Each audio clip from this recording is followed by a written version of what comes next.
What is Marc's pet peeve in the Philippines? There's a few things. I absolutely love the Philippines. That's why I'm a permanent resident now. Lines is one of them. So here's a story for you. I was at a market, grocery store, a couple weeks ago in IT Park, needed to buy a few things. I get there and there's lines everywhere, but I don't see how far they go. So, and I know here somehow transactions take 5-10 minutes per person, easy to check out. So we go around and get some food, and then by the time we get to the aisles, every aisles is like very deep in waiting line.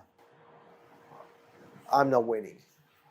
So I'm not patient enough to wait if I don't really want it. So I could come another time. So I'm willing to give up things if it's too much of a wait. So I try very hard. That's one of the things I use GRC's consultancy for. I don't want to wait immigration. And so I'm not I'm a patient guy in general, but I don't like to wait. So anything I can do to skip lines, not to get in front of people, but to maybe do it at another time or not to have to wait, I try to.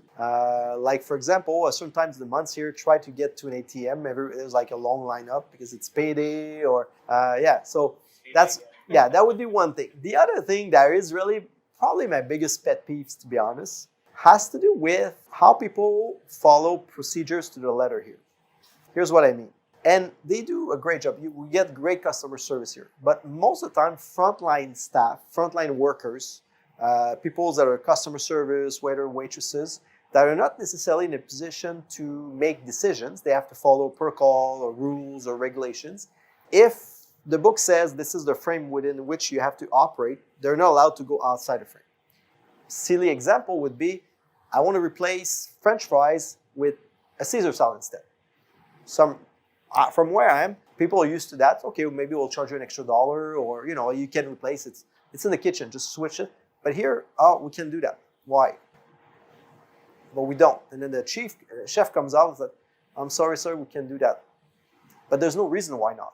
It's just not something they do. Also, when you have to deal with, and I'm someone that tends to think out of the box a lot. So when you want a special accommodation or anything, like when I bought my condo, just wanted to extend by 30 days the final payment, but it was paid off. So they weren't, like condo wasn't there, it's nothing. So trying to talk to a developer here, this is a big company. They have like 20 departments that don't talk to each other.